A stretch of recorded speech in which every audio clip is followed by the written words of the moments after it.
What on earth did I just watch?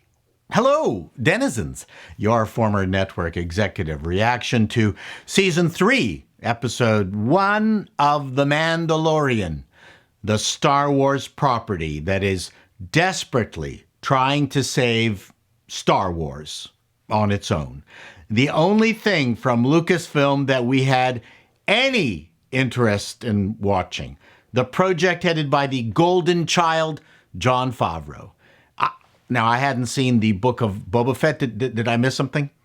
So this first show of Season 3 of The Mandalorian, it wasn't the worst thing I ever saw on Disney+, but it was a major disappointment in so many ways.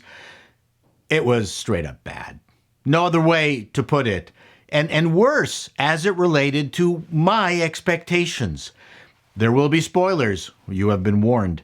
There are 2 side missions for Mando. No main mission at all. He wants to get back his status as a Mandalorian, which he lost because he removed his helmet. Of course, that's all wonderfully silly. How do they get their haircut? Is there an official Mandalorian stylist they're allowed to go to that keeps their eyes closed? Can they use shampoo and conditioner? Anyway, he wants to get his. He also wants to get his killer robot friend back, the IG-11, who sacrificed himself in the lava flow. But the show all starts with a scene that is clearly out of the National Hockey League, as someone is making a goalie mask. Near as I can tell, the team colors are definitely the San Jose Sharks. Maybe it's the San Jose Mandalorians? The NHL is expanding everywhere, so why not to Mandalore? Here, you can see they have drafted a new goalie and gave him the mask. The goalie prospects from Belarus are, well, they're young, but very good. The coaches are extremely tough. And so a new season begins with hope. But unfortunately, the Camino Crocodiles arrive early, wanting a rematch from the previous night's loss in overtime. Quickly, the Mandalorians lose their second-line center, a tragic loss as he had just come back from injury. Coach sends out their fourth line, but oh no, they don't have the firepower to deal with Camino's star forward. They try explosives, which I believe the NHL frowns upon. Larry Sawchuk from North Battleford, Saskatchewan, takes a vicious check from the big croc. Whoa, that's gonna hurt tomorrow. It's not looking good for the Mandalorians. But wait, who's this leaping out of the penalty box, winding up for a massive slap shot, and taking out Camino's star croc? And look, he brought the team mascot. Opening title, Chapter 17, The Apostate. I have an enlarged apostate, which is why I can't sit through a 3-hour movie. Okay, enough silliness. I can't keep this hockey metaphor going, but the show does not get any less silly. It's just so bad. Let's quickly recap. Here we have Mando asking if he can find the living waters beneath the mines of Mandalore to seek redemption and reclaim his Mando mojo. The furry female Mandalorian, can I call her a Mandalorian? We can see her trying out her new Gen Air Pro gas top cooktop. A Mandalorian lets Mando find redemption. Here, the two are going through Ripley's Believe It or Not time portal ride at the CN Tower. And why is Grogu back anyway? Didn't he take off with Luke? Was this something that was covered in the book of Boba Fett? Anyone? Regardless, I'll bet he's back because, one, Kennedy probably had a fit when Luke showed up again, and 2, the marketing department demanded that the little green thing be returned. Personally, I think it's a huge mistake. I had my Grogu moments, and now It's time to move on. Corporate demands are a tough pill to swallow sometimes. So they arrive at Navarro. I have to say these special effects so far have been very nice. Navarro seems to have been cleaned up. It's prosperous.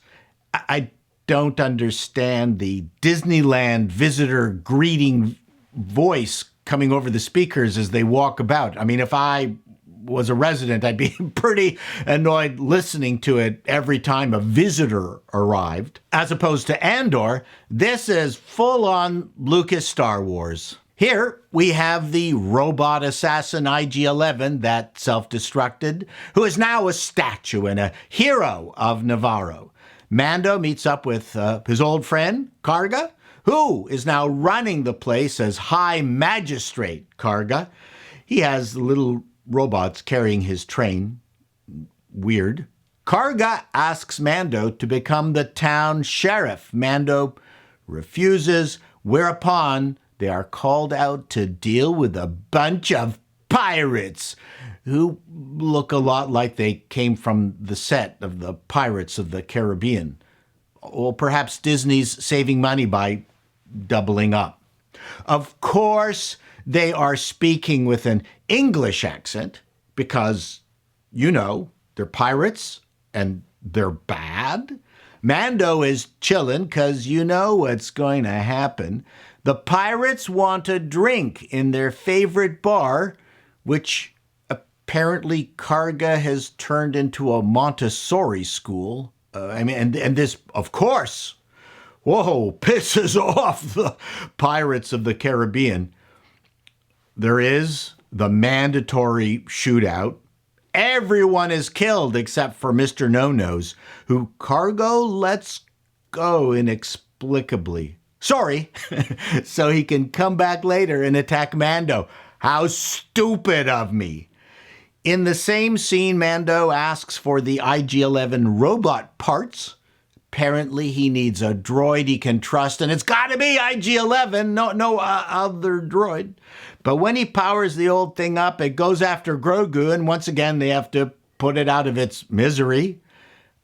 I guess it's not so trustworthy. Apparently, these tiny things are robot fixers and will make IG work again. I'm getting pretty tired of the puppetry in this show. Mando has to zip away to get the part that will make IG work again. Apparently no Napa robot part store on Navarro yet. So that's another side quest. And here we get some of the dumbest dialogue. Mando tells Grogu, being a Mandalorian is not just learning how to fight. You also have to know how to navigate the galaxy, because you never know where you might be heading next. Which is why, in all the vastness of space, Mando flies right into the pirates. Whereupon we are treated to a battle amongst a bunch of asteroids which we have never seen in Star Wars before. I'll save you the time. Mando wins. We do meet the head pirate dude, a swamp thing sporting a jerry curl. Next stop, Kalevala. They arrive at a Mandalorian castle complete with concierge. FYI, TripAdvisor gave it 2 stars. The upkeep is a bitch. We meet a depressed Bo-Katan. She doesn't want to play anymore. Does not want the Darksaber. Has no plans to retake Mandalore anymore. She clearly does not have cable. Not what I would call loungewear. That's what I like. Heroic figures that are no longer heroic. Din Djarin leaves to save Mandalore on his own. The end. I don't know what to say. Nothing happened in this episode. Do I care about him getting his Mando mojo back? Kinda, but not really. Do I care about him resurrecting IG-11? No, not at all. Bo-Katan pretty much told him that the Mandalorians were just a bunch of religious nutbars. I enjoyed seasons 1 and 2 because the Mandalorian was a gunslinger, came into town, shot the bad guys, and left while having to deal with the Empire. I miss Moff Gideon, and I miss Cara Dune, who we find out in this episode that she's been recruited by special forces or something. Apparently she misgendered some Jawas and got canceled. There you go. Nothing in this episode set me up for anything to be interested in the next one. Did you see it? What did you think? Till next time, denizens, be seeing you.